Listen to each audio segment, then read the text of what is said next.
Attention, prêtez attention à ce que vous allez voir, aussi étrange que cela vous paraisse.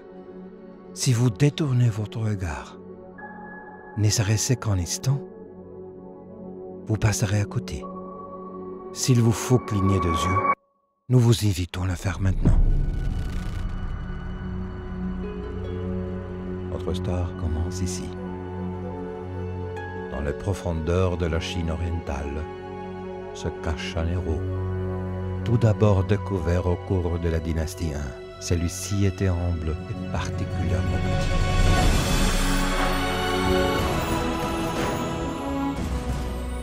Et ce ne fut qu'au fil du temps que ces immenses pouvoirs furent découverts. Tellement puissant, ce champignon rare devint rapidement le privilège de la famille royale. Pourquoi donc qui possédait cet humble champignon pour qu'on lui confère le titre de plante de roi? Quoi il en fut, la nouvelle se répandit comme une traînée de poudre. Les voyageurs lui donneront bien de noms. Le japonais l'appelleront Rishi. Les habitants de Mont Wuyi le nommeront Lingzhu. Mais en Occident, le terme Lingxi lui fut préféré. Quoi qu'il en soit, le terme Ling peut être traduit de différentes manières.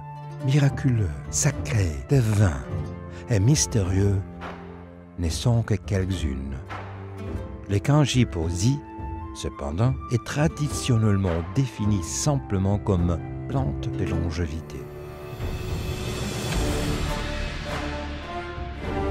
Bientôt, notre héros se couvrait de renommée, tandis que les artistes de la cour étaient mandatés pour dépeindre sa gloire sur le mur de la cité interdite et du palais d'été. Ce fut alors que eut lieu le choc des civilisations. Et là, en 1881, Peter Adolf Carsten classifia la plante dans la famille des Ganoderma. Pour assumer, Ganoderma lucidum, notre héros connu sous bien de nom, fut ainsi honoré à travers l'histoire pour ses nombreux bienfaits. Et la culture populaire chinoise les célèbre depuis plus de 2000 ans.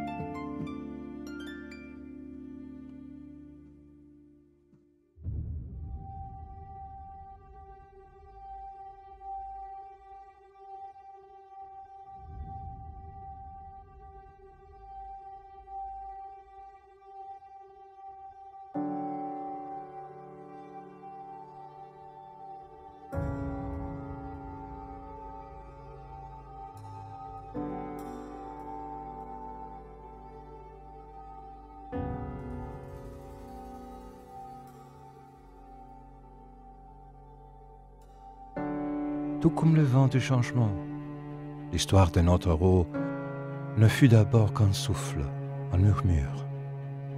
Mais ne veut-on pas? Les inoffensifs embryons de Ganoderma conquérant peu à peu le monde par millions. Leurs spores semées aux 4 vents pouvant transformer tous les environnements en paysages surnaturels. Bientôt les spores commenceront à germer. La transformation de notre héros est sans nul autre pareil. Et à la manière d'un chef d'orchestre, ces fins filaments blancs se tisent les uns aux autres comme les harmonieux accords d'une symphonie. Entrez dans le monde du mycélium, créant l'un des réseaux organiques le plus complexe au monde. Tout cela se déroule cependant à l'ombre de regards indiscrets.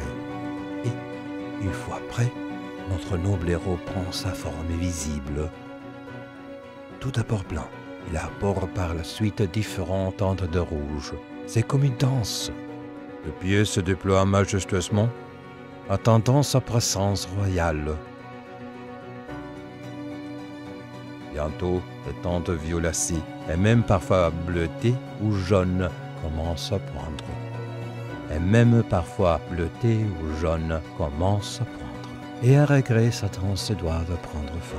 Mais avant que le rideau ne tombe sur notre héros éternel, la plante royale, arrivée à maturité, entame une nouvelle étape de son existence et une fois de plus dissémine la vie autour de lui. Et un bon joyau écologique, le Ganoderme resplendit et s'offre l'appréciation de tout en chacun.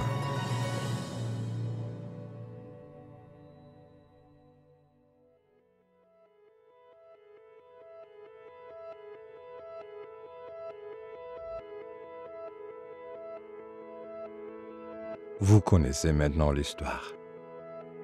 Toutefois, quels sont les aspects qui rendent une fable plus mémorable ou meilleure qu'une autre? Pourquoi certaines traversent-elles les siècles, tandis que d'autres se perdront-elles dans l'oubli? Certains peut-être comportent une morale. Une autre histoire possédant une morale est celle, trop sombre et pourtant trop légère, de notre santé. Et si notre santé était notre héros, son ennemi juré serait un être de destruction, tel que les radicaux libres. Lorsque le corps est attaqué par les radicaux libres, cela peut se traduire par un vieillissement accéléré au niveau cellulaire, capable de détruire ce qui nous est le plus cher, la vie. Si le Ganoderme est ainsi célèbre depuis des millénaires, c'est parce qu'il contient naturellement des antioxydants. Attention, tous les Ganodermes ne sont pas cultivés de la même façon. Nombreux sont ceux qui trichent, les cultivent trop rapidement ou les récoltent de façon non naturelle. Et pourtant, seuls ceux qui décident de les cultiver tels que la nature le prévu lui permettent d'achever un cycle de vie complet, magnifique, sain et naturel. Vous connaissez maintenant l'histoire de notre héros le plus noble. Pourtant, celle-ci est loin d'être finie. Quand on peut aujourd'hui découvrir pourquoi les puissants, les savants ont recherché ce devant sort naturel avec une telle ferveur, et comment l'humanité, depuis des milliards d'années, fait usage de puissants pouvoirs antioxydants des Ganodermes, de pouvoirs qui, aujourd'hui encore, sont à la porte de tout. Ainsi, alors que l'histoire de notre héros touche à sa fin, ceci ne fait pourtant que commencer.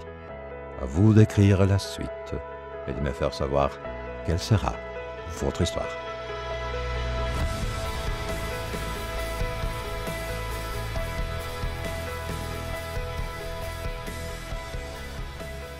Organo, le goût de l'or.